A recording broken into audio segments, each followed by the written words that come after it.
Salut la communauté de coups critiques, c'est Pierre-Philippe Renaud. En fait, première vidéo solo que je fais, première critique que je fais aussi. Aujourd'hui, je vais vous présenter un jeu que j'apprécie énormément, un jeu récent. Et dans cette vidéo-ci, comme dans les prochaines probablement, je vais essayer d'aborder peut-être des choses qui sont un peu moins connues que Donjon Dragon. Parce que j'aime beaucoup explorer, aller voir différents horizons, voir différentes possibilités. Et cette semaine, en fait, je voulais tout de même prendre le temps de vous présenter mon gros coup de cœur, mon gros coup de cœur de 2020, le jeu d'Alien, The Role-Playing Game, dans le fond publié par Free League, Free Legan, qui est une compagnie suédoise. J'arrête pas de dire Norvège, je me trompais tout le temps avant, et donc c'est suédois. Incroyable compagnie qui publie hit après hit des jeux qui ont toujours remporté les prix, ou du moins qui ont été nominés. Et ils ont eu comme gros contrat avec la 20th Century Fox, de publier dans le fond le merveilleux jeu d'Alien. Comme vous pouvez voir, gros bouquin de plus de 300 pages, à un prix très respectable pour la qualité que ça donne. Pour de vrai, c'est presque insultant pour les autres compagnies. Comment est-ce que je pourrais commencer ça? Au final, vous connaissez un peu, du moins de nom, l'univers d'Alien. C'est une adaptation fidèle de l'univers créé par Ridley Scott dans les années 70. Mais le livre, du moins dans son approche du lore, des connaissances qui sont abordées, et de l'univers en soi, arrête ou du moins coupe à certains moments. Tout ce qui est abordé, par exemple, dans le 4e film, qui a été réalisé par Genet, il me semble, le gars qui a fait Amélie Poulain, est mis de côté parce que ce film-là, c'était quand même particulier.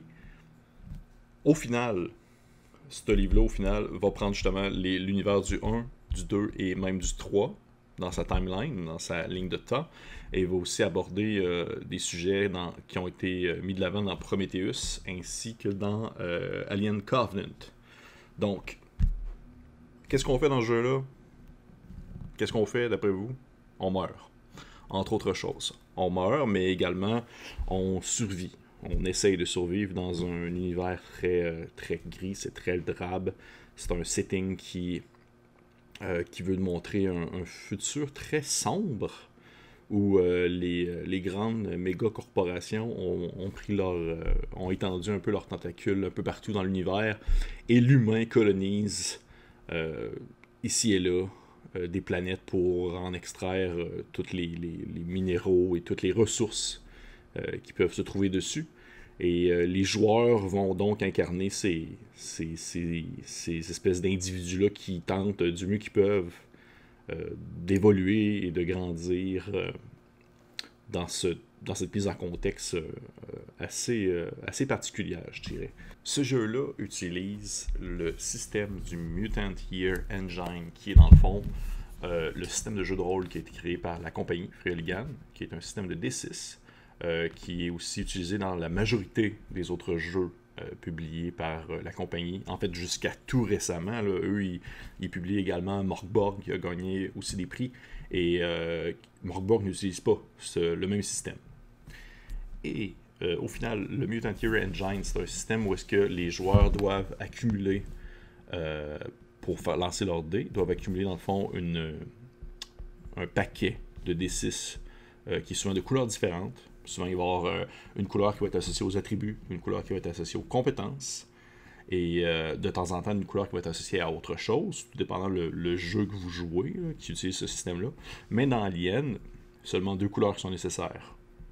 Souvent, si vous achetez les dés officiels, c'est jaune et noir. Sinon, ça peut être n'importe quoi d'autre. Au final, vous n'êtes pas limité.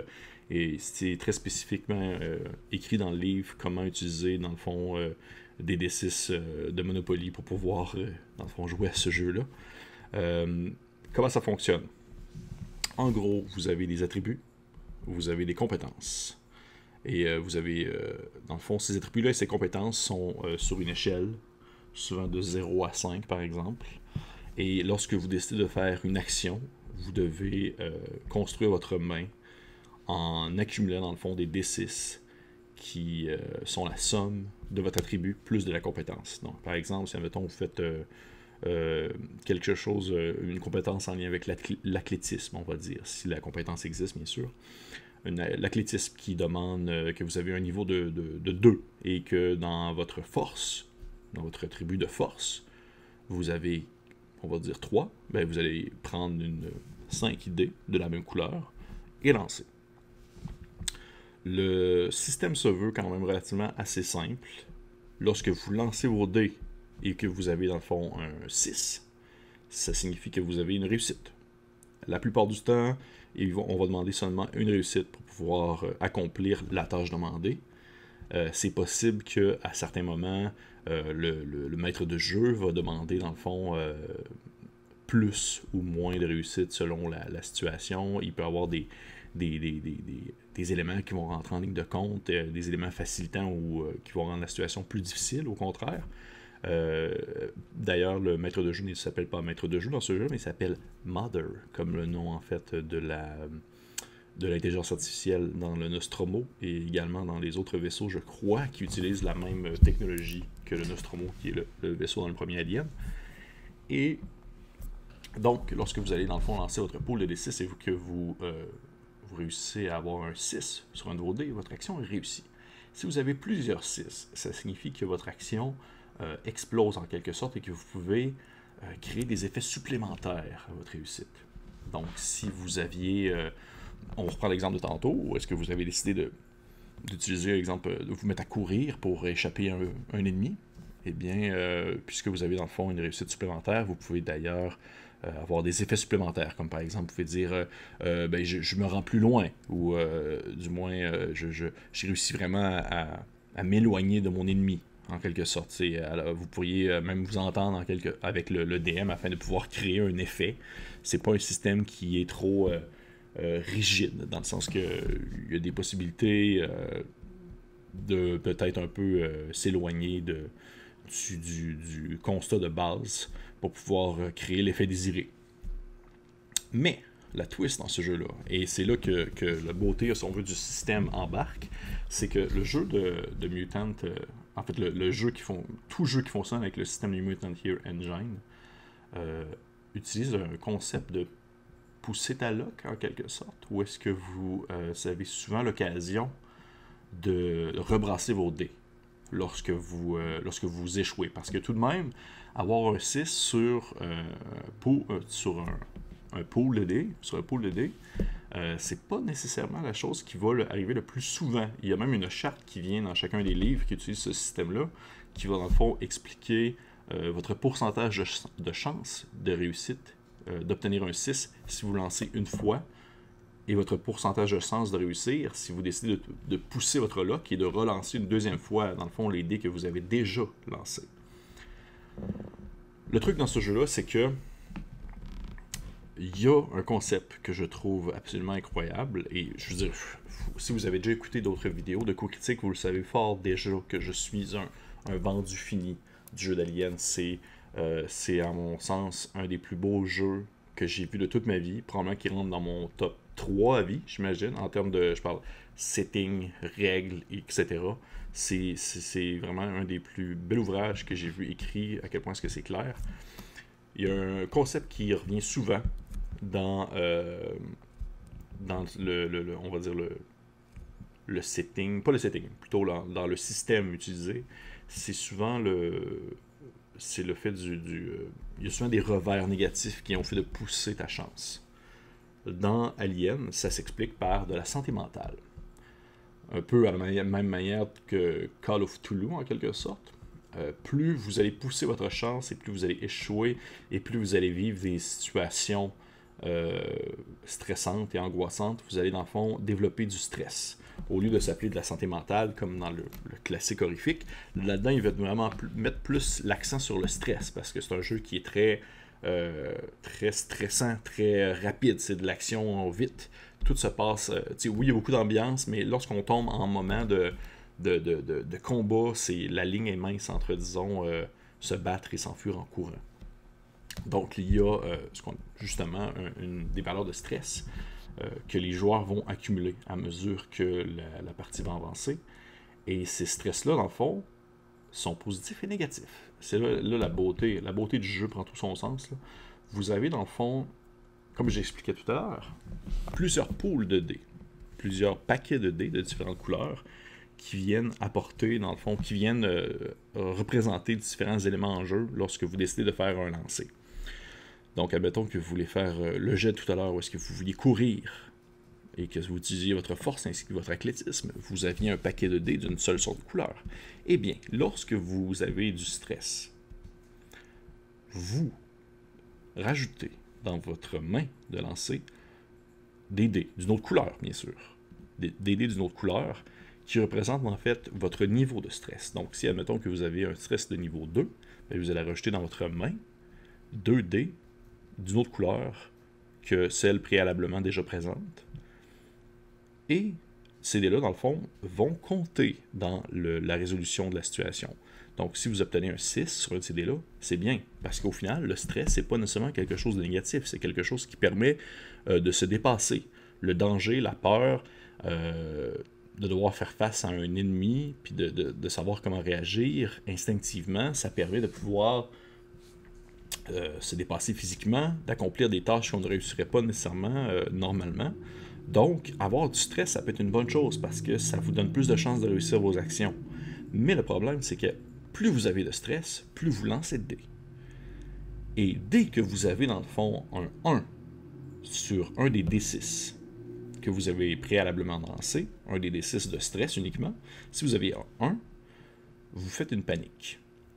Une panique, c'est vraiment de la merde, on s'entend, mais c'est vraiment comme une situation où vous tentez de fuir un poursuivant et vous faites votre jet, par exemple, de course, comme on faisait tout à l'heure, d'athlétisme, et vous avez un 1 sur votre dé de stress, et bien vous êtes paralysé par la peur, par exemple. C'est un exemple parmi tant d'autres. Il y a une table d'effets panique qui rentre en ligne de compte, et plus vous avez des niveaux de stress, plus votre résultat sur la table va être terrible. Vous pouvez en aller jusqu'à être catatonique pour le reste de la partie. Vous pouvez commencer à douter de vos alliés, leur tirer dessus. Vous pouvez même peut-être faire des actions qui pourraient être dangereuses pour vous-même. Tout ça pour dire que il y a ce système-là de gestion de stress et de capacité est très bien jaugé. Puis ça, je trouve que c'est l'apothéose de ce que ce système-là peut offrir en termes de pousser ta chance, mais à quel prix? Parce que, oui, à mesure que tu vas faire des actions dangereuses, tu vas accumuler du stress, mais tu vas être toujours de plus en plus compétent, de plus en plus efficace. Mais il te faut juste une fois, il te faut juste un mauvais jet pour dire que, genre, c'est fini. C'est complètement fini. Surtout que, pour en revenir, si on veut, au système du jeu, c'est très dangereux comme jeu. Les combats sont très courts. Les personnages sont très humains en termes de compétences. Ils vont subir des dommages rapidement et ils vont être hors d'état de nuire rapidement. Attendez-vous, si admettons que vous faites une campagne de ce jeu-là, attendez-vous à ce que ça soit, je dirais, il y a des bonnes chances que votre personnage meure puis que vous allez devoir changer de personnage au courant du jeu, mais ça, c'est quelque chose que j'ai toujours beaucoup apprécié de Free League, de Free Hooligans. C'est leurs jeux sont souvent tournés justement vers la difficulté physique. C'est que souvent les personnages sont très limités, ils sont très compétents, mais souvent sont très physiquement blessables. C'est pas comme Donjon Dragon, les combats vont pas durer même mon Dieu, est-ce qu'un combat va durer plus que 4 ans dans ce jeu-là? Je ne sais pas, parce qu'au final, votre gun, votre fusil que vous allez avoir dans votre main, il va être aussi fort contre un NPC que le fusil que lui a dans ses mains sur vous. Donc, l'importance d'agir en premier est primordiale. Votre personnage, qu'est-ce qu'on joue dans ce jeu-là? Outre être un morceau de viande humaine qui va finir par se faire déchiré par un extraterrestre, un xénomorphe ou par un Space Marine. Plusieurs choses. Vous pouvez jouer un pilote, vous pouvez jouer un Space Trucker, quelqu'un qui va seulement porter de la marchandise à gauche ou à droite. Vous pouvez jouer un Marine, justement, comme dans le classique Aliens de James Cameron. Vous pouvez jouer, un enfant. Il y a l'option de pouvoir jouer, dans le fond, un kid, comme la petite, justement, dans le deuxième film. Ça, c'est sûr, bien sûr, quand rendu là, on s'entend sur genre jusqu'où peut aller la violence dans le concept où est-ce qu'on met des enfants en jeu. Ça peut des fois mettre certaines personnes mal à l'aise, je crois. Qu'est-ce qu'on met d'autre? Vous pouvez jouer... En fait, vous jouez un peu n'importe qui, dans le sens que vous n'êtes pas représenté uniquement par un... Vous n'êtes pas dans un cadre spécifique en soi. Vous n'êtes pas un chevalier, vous n'êtes pas nécessairement un magicien, ou peu importe. Vous êtes tout simplement monsieur, madame, tout le monde qui tente de faire sa vie dans un endroit dangereux. Deux choses plutôt particulières. Vous pouvez jouer dans le fond un agent de liaison qui travaille pour une des grosses compagnies. C'est très cool ça, parce que vous êtes toujours le gars un peu mercantile qui va essayer d'accumuler de l'argent pour sa compagnie, puis que personne l'aime au sein de son équipage. Et également, il y a l'option, et ça c'est très très alien, il y a l'option de jouer un androïde, comme Bishop dans le second film aussi, où est-ce qu'il va être, vous allez dans le fond agir pour les humains, probablement que vous allez être plus fort physiquement, plus résistant, vous n'avez pas de niveau de stress, mais vous ne pouvez pas relancer non plus, vous ne pouvez pas pousser votre chance, vous faites votre vie d'androïde, puis il en viendra ce qu'il viendra. Au final, c'est ça, c'est un jeu qui permet une belle personnalisation, dans le sens que ce que vous décidez de jouer, l'archétype, en quelque sorte, ce n'est pas des classes, c'est des archétypes. L'archétype que vous allez choisir ne va pas vraiment limiter complètement qui vous êtes. Vous avez une belle personnalisation par après. Les personnages sont définis justement par des attributs, par des traits, même par des talents. Vous allez avoir des talents qui sont spécifiques à votre archétype, mais aussi des talents généraux que vous allez pouvoir prendre. Il y a une belle manière de construire un personnage où est-ce que vous pouvez dans le fond décider où est-ce que vous venez, sur quel monde est-ce que vous avez été élevé, c'est quoi les répercussions que ça a eu dans votre vie. Est-ce que vous avez un agenda personnel? Il y en a, c'est ça. Il est possible aussi d'avoir des bandes qui vont se créer entre les personnages préalablement, et souvent il est proposé d'en créer, comme on peut voir par exemple dans le premier film, celui de Ridley Scott, où est-ce qu'il va y avoir des gens qui vont avoir certains liens préalablement faits avec d'autres, alors que d'autres personnages vont être plus rivaux en quelque sorte. Donc c'est possible aussi de jouer avec cet aspect-là. Outre ça, il y a le jeu aborde bien sûr le concept des combats. Il y a un gros chapitre d'à peu près peut-être une trentaine de pages qui va aborder le concept du combat, mais également justement de la panique, comment est-ce qu'on calcule l'armure, les dégâts d'armes, autant les armes très communes, que ce soit un pistolet ou des trucs un peu plus flyés comme une espèce de lance-flamme qui sert préalablement seulement à nettoyer des écoutilles ou des choses comme ça. Il y a le concept aussi de à quel point est-ce que l'environnement est dangereux, parce que c'est un élément qui est aussi très, très important, je dirais, dans ce jeu-là, c'est que le feel d'Alien, le feel que vous jouez dans ce jeu-là, c'est pas du space opéra. Vous pouvez pas vous promener dans l'espace 30, on va dire une minute sans combinaison spatiale, puis survivre le temps que vous passez entre deux bâtiments. C'est pas comme ça que ça fonctionne, dans le sens que ça prend beaucoup le concept du vacuum, comment est-ce que le corps réagit au vide stellaire, les explosions, les radiations, et tout en fait ce qui fait en sorte que le quotidien de quelqu'un qui vit sur une colonie éloignée avec les moyens du bord, c'est vraiment pas facile. Et d'ailleurs, un chapitre qui s'appelle A Hard Life Among the Stars, qui fait quasiment 50 pages dans l'ouvrage, aborde le fonctionnement des vaisseaux spatiaux, comment est-ce que ça marche, vivre dans l'espace, avec une belle charte spatiale et ainsi montrer où est-ce que les grandes méga corporations ont éloigné, ont attiré en fait leurs petits tentacules à gauche et à droite, quel territoire appartient à qui. Il y a le chapitre d'abord de Space Combat, mais encore une fois, attendez-vous pas que ça ressemble à Star Wars, où vous allez être dans deux X-Wing, un à côté de l'autre, vous allez vous mettre à vous tirer entre vous, là. Ça se veut très... fait un peu plus penser à The Expanse en termes de... Je sais pas si vous êtes familier un peu avec ça, il y a eu un jeu de rôle justement qui est sorti aussi, mais ça fait beaucoup plus penser à The Expanse en termes de réalisme en quelque sorte. Parce que ouais, c'est ça, comme je dis, c'est pas du space opéra, c'est de la hard science fiction, dans le sens que tout est vu vraiment d'un point de vue...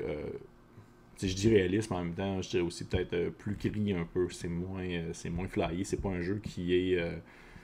qui fonctionne avec sa bonne humeur et qui met de l'avant des aventures trépidantes de gens, de bons potes qui vont vivre mille et une aventures ensemble. Bien sûr, il y a une grosse section sur la job du maître de jeu, de modder, comme on l'appelle, sur le fonctionnement des non-player characters, comment est-ce qu'on joue des NPC, des personnages non-joueurs, les thèmes les plus abordés, souvent les thèmes qui sont les plus mis de l'avant dans le contexte d'une game d'Alien, c'est-à-dire l'horreur, l'action sci-fi, un peu science-fiction, le sentiment quand même d'étonnement qui va arriver alors que c'est un jeu où est-ce que vous allez découvrir des choses en lien avec les espèces qui ont déjà peuplé d'autres mondes, parce que Alien, c'est ça aussi, c'est un univers où est-ce que l'homme prend conscience qu'il y a eu un autre peuple qui a existé auparavant qui s'appelle les... Mon Dieu, j'ai oublié leur nom, les architectes, je sais plus trop. Mais bref, des espèces de grands bonhommes de 8 pieds blêmes qui ont déjà comme voyagé au travers de différents mondes et qui ont créé ici et là des postes, des temples et tout. Donc il y a un gros aspect du jeu qui aborde, si on veut, ça aussi, c'est à quel point est-ce que l'homme, dans sa curiosité malsaine, est prêt à s'enfoncer pour découvrir, dans le fond, différentes réalités, différentes vérités qui entourent son monde. Je dirais ça comme ça. Il y a des trucs qui sont proposés dans cette section-là, sur la section Modder, concernant en fait comment jouer le jeu. Parce que le jeu se joue de deux manières. Il y a ce qu'on appelle dans le fond le cinematic play, on va dire une partie plus justement cinématique, pour pouvoir traduire en bon français, où dans le fond ça va ressembler à un court film. Un court film où les joueurs vont devoir survivre à un danger immédiat, et souvent ça va être divisé en scènes. Le maître de jeu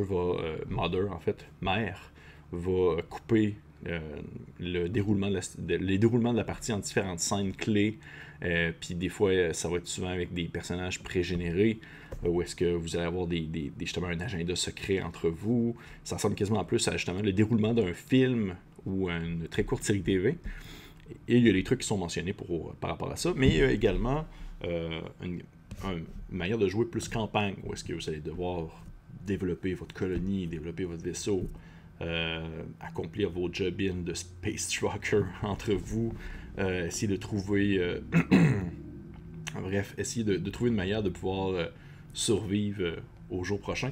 Et ça, c'est un aspect que je trouve très intéressant dans le jeu-là, parce que les gens, à chaque fois que je parlais du jeu à des personnes, souvent les gens me mentionnaient toujours, oui, mais à quel point est-ce qu'on peut vraiment jouer longtemps dans cet univers-là? À quel point est-ce qu'on peut pousser le concept d'Alien? Pour eux, dans le fond, le jeu d'Alien se limite uniquement aux aliens. Et là, c'est là que la twist embarque, parce que vous vous rendez compte que depuis le début de la partie, j'ai pas du tout abordé les xénomorphes, les aliens, parce que c'est pas juste ça. L'équipe de Free League, l'équipe qui est derrière ce livre-là, a fait un travail d'enfer pour accumuler des connaissances, accumuler tout ce qui était disponible en termes de texte, de lore, de tout ce qui a été écrit concernant l'univers d'Alien, pour être condensé dans ce livre-là. Et il y a des belles grosses explications du fonctionnement au quotidien pour pouvoir jouer des parties sans sans incorporer des aliens à tous les coins de rue, là.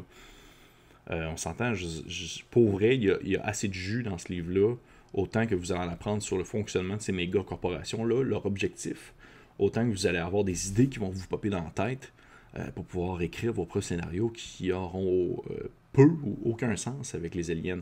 Et il y a beaucoup de trucs aussi qui sont mentionnés pour pousser le concept plus loin, explorer vos propres possibilités, explorer vos propres xénomorphes même peut-être.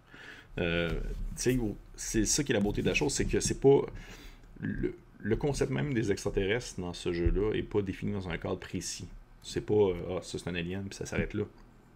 Il y a plein de choses qui peuvent faire en sorte que l'homme n'est pas à la fin des connaissances qu'il peut accumuler sur ces monstres-là, donc il est toujours possible de créer davantage, de s'éloigner on va dire du constat de base de ce qui est proposé, puis de créer un peu, c'est même conseillé. Dans les livres, il y a une belle section qui parle de ça. D'ailleurs, il y a un gros chapitre qui aborde justement le fonctionnement des gouvernements et des corporations, comment est-ce que ça joue. Il y a un gros chapitre sur le système planétaire, les différentes colonies qui sont disponibles, comment est-ce que vous pouvez créer vos propres colonies avec des belles tables qui permettent dans le fond de créer vos propres endroits bien crades et bien sales.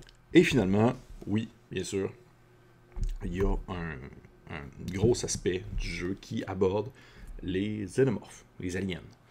Le fonctionnement, comment est-ce qu'ils jouent, comment est-ce que les mères vont les jouer, les différents types, les différentes manières de les tuer. Mais ce qui est vraiment super, ce que je trouve vraiment incroyable dans ce jeu-là, c'est que définitivement, votre personnage est faible et très petit, va se faire tuer d'un claquement de doigts. Mais les aliens, eux, sont forts, sont invincibles, et en plus, ils ont le sang acide. Fait que si vous essayez de les tuer, vous allez mourir.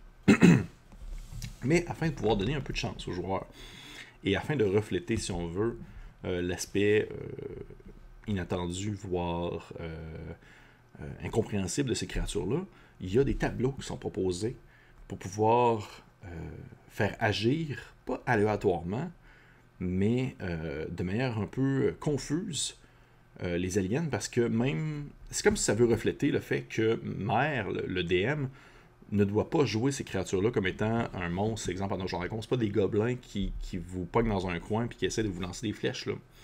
C'est des machines à tuer. Fait que, afin de pouvoir représenter cette espèce d'aspect-là un peu chaotique, il y a des tables qui sont proposées pour pouvoir faire réagir l'alien face à une interaction avec les joueurs. Fait que, admettons que vous êtes des Space Marines, puis là, vous en rencontrez un, puis là, il y a le tour de jeu qui embarque, et c'est au tour de l'alien, vous avez essayé de le tirer, vous l'avez manqué, et bien l'alien a une table, comme je dis, Mère va lancer sur cette table-là, le DM va lancer sur la table, et il va lire en fait la description de comment est-ce que l'alien, dans le fond, réagit dans cette situation-là. Et ça fit vraiment bien dans le moule d'Alien, dans le sens que l'alien va pas juste foncer sur quelqu'un puis y planter sa queue en face, là. Il va vraiment comme se mettre à hurler, commencer à grimper ses murs. Il y a même une des situations où l'alien il fait une espèce de kamikaze où est-ce qu'il va comme sauter sur quelqu'un en se déchirant lui-même, en espérant comme asperger la personne d'acide et tout. Parce que définitivement, si vous jouez cet alien, si vous jouez un alien comme ça serait n'importe quel monstre de Donjons & Dragons, par exemple, vous allez tuer vos joueurs, c'est sûr. Il faut que vos joueurs aient au moins un sentiment que contre quoi il se bat, c'est pas une créature qui est dirigée par quelqu'un, c'est une bête qui est incompréhensible. On se comprend là-dessus. Fait que c'est un aspect que je trouve très très beau de ce jeu-là, que je trouve c'est même du génie, de voir à quel point est-ce que les monstres peuvent réagir de manière qui vont surprendre aussi Mère, en quelque sorte, le DM. Fait que c'est quelque chose de très cool. Il y a plusieurs sortes d'aliens qui sont dans le fond, présentés, allant du très classique, comme on voit dans le premier, à les espèces de facehugger qui vous bondissent d'en face, et même les néomorphes, je crois qu'ils s'appellent, les espèces de petits gris dans Covenant. Donc, il y a de tout pour tous les coups, exactement. Et suite à ça, le livre se termine avec une proposition de campagne. Comment faire jouer une campagne. avec des différentes encounters qui sont disponibles avec un lieu, ce qu'on appelle la Novgorod Station, qui est comme une espèce de point central important dans le setting d'Alien. Et en plus de tout ça, dans les nombreuses choses qui sont sorties pour ce jeu-là, il y a le livre de base, bien sûr, il y a l'écran qui est disponible aussi, il y a un Starter Kit qui va sortir bientôt, je crois, ou qui est bientôt juste d'être disponible, qui permet d'avoir une belle manière d'introduire des gens au jeu avec des objets, des props physiques, des éléments physiques que vous allez pouvoir avoir au cours de la partie avec une belle map, des feuilles de personnages pré-générés. L'art du jeu, le visuel du jeu est de toute beauté, c'est vraiment super beau comme style. C'est très sombre, mais en même temps très réaliste, comme par exemple j'ai ici une petite carte d'un des personnages non joueurs, pas un personnage non joueur, mais un des personnages pré-générés que vous pourriez incarner au cours d'une partie, qui est Holroyd, qui est un roughneck. Et oui, sa petite face. Simplement pour dire que il y a pour tous les goûts en termes de aussi de add-on, de ce que vous pouvez acheter autre que le jeu de base. C'est sûr qu'encore pour l'instant, c'est un jeu qui est très récent, sorti l'année passée, je crois. Ben oui, fin 2019, début 2020, me semble. Et donc, il n'y a pas nécessairement beaucoup de choses encore de très disponibles sur le marché, mais je pense, selon moi, qu'il va avoir une belle vie, puis un beau futur, parce que je crois que c'est dans les jeux qui a été le plus populaire de la Free League, autant chez des vieux de la vieille qui apprécient beaucoup l'univers d'Alien et les vieux jeux qui étaient sortis dans le temps, autant que les nouveaux joueurs qui sont prêts à essayer de replonger dans cet univers-là qui est très difficile et très drabe. Il y a même, comme je vous ai montré avec ce petit personnage-là, c'est un paquet de cartes qui est achetable, qui représente en fait des éléments du jeu que vous pouvez avoir sur vous, comme par exemple des armes, ou même encore littéralement un véhicule, ce qui est comme absolument incroyable. Et tout ça est achetable présentement en ligne ou dans votre boutique préférée. Hein? Je fais pas de pushing nulle part, vous achetez même où est-ce que vous voulez. Bref, tout ça pour dire que Alien, le jeu de rôle, est selon moi un des plus beaux produits de cette qualité-là, faite par une compagnie qui ne se moque pas de sa clientèle, qui apprécie beaucoup sa fanbase et qui prend toujours très au sérieux, si on veut, leur travail, autant de niveau qualité visuelle, autant à l'intérieur, parce que c'est tellement bien écrit, c'est tellement accessible, on apprend plein de choses, autant juste sur la manière de fonctionner un vaisseau spatial dans cet univers-là fictif, autant sur comment d'aimer, des très bons trucs sur comment aborder ce genre de partie-là, on va dire sur le fly un peu. Et bref, j'encourage vraiment tout le monde à acheter un coup d'œil. Que ce soit en ligne, il y a Drive-Thru RPG qui peuvent, dans le fond, fournir des PDF. Vous pouvez acheter des PDF à un prix relativement très, très correct pour pouvoir lancer une partie de ce jeu-là. Et si jamais vous avez des questions, peu importe, vous pouvez commenter sous la vidéo de Coup Critique, ça va me faire un plaisir d'y répondre. C'est sûr et certain que je vais éventuellement faire une vidéo d'une partie live, pas une partie live, mais que je vais enregistrer une partie avec des gens afin de pouvoir montrer un peu de qu'est-ce que ce jeu-là a dans le ventre. Et que ce soit un scénario préfet ou un scénario de mon cru, il y a des belles choses qu'on peut faire et ça n'a pas toujours besoin d'impliquer des extraterrestres. Il y a plein d'autres dangers qui peuvent survenir dans l'espace et on ne vous entendra jamais crier, comme le dit le poster du premier film. Donc, je vous aime fort. Je vous souhaite une belle fin de journée, belle continuité. Et on se retrouve pour une autre vidéo, pour une critique d'un autre jeu. Bye!